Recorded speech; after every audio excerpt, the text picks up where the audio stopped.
and anyway, and speak to people, friends and family. Just ask them, you know, when they pop round with a water bottle, just talk to them and say, that's really bad for the environment, and explain. So, yeah, that's the, you know. So it's largely sort of... It's informing yourself and informing others. Yeah, so, like yeah. It's sort of education. And like Sarah, like you're looking at the moment about bringing a book into the primary schools to educate. And could you talk a little bit more about that? Because it feels like it's about raising awareness, but also like really educating people about like the issue, but also about the solutions as well. Yeah. Yeah.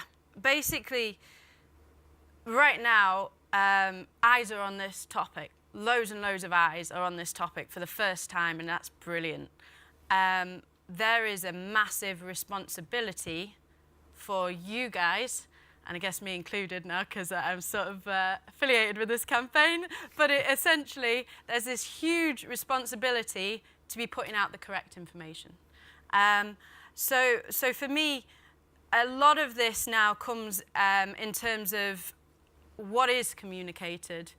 It is a very grey and complicated topic. It's not so simple that we're going to save the planet in one foul swoop with one easy step. I wish it was. It's just not. I think more information needs to go out as well about other materials, because plastic in itself isn't necessarily the problem. The issue with plastic is when it breaks down, it acts as a carrier to toxic materials. Those toxic materials are often put in the water due to other manufacturing industries.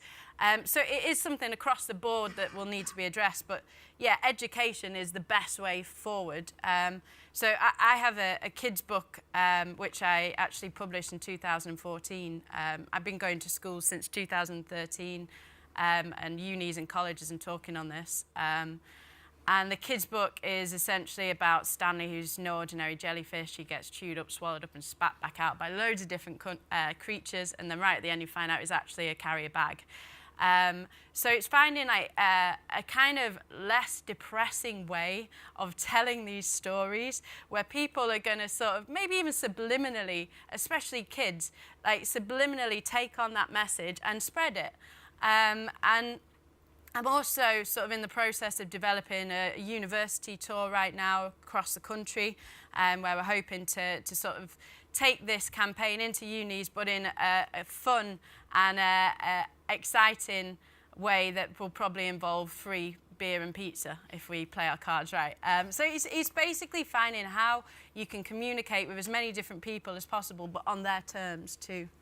Sure, absolutely. And I mean, Fiona, I'd love to ask you about, like, and Sarah, is there any brands that you've seen out there that are actually that you feel are doing a good job on this, or are starting to make a difference? I mean, I think there is a definite trend in environmental issues becoming cool, as one would say. So, yeah, there's a lot of brands that are wanting to get involved and to get on board with that, and to make a difference in their own way.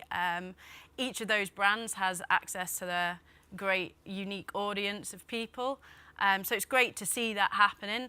It's a collaborative effort, like you say.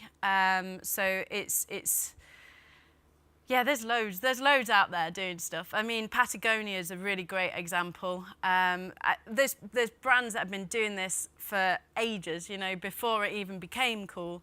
But like you say as well with Vivienne Westwood, it's great to hear that even in the consumer industry and that sort of mass market world, there is like a conscious up there behind it all, where they're thinking, right, how can we change the way that we work and we deliver these products on a mass scale that is going to essentially change the whole ball game of the industry. It's great to know that there's people like that up top that can actually make a difference and are making a difference. Can I also say as well with that, like, I think the interesting thing is, like, as consumers, we hold the power when it comes to getting brands to take action. We do from a government point of view as well, but actually there's nothing more powerful than a brand's revenue. And how we protect the planet and the animals as well.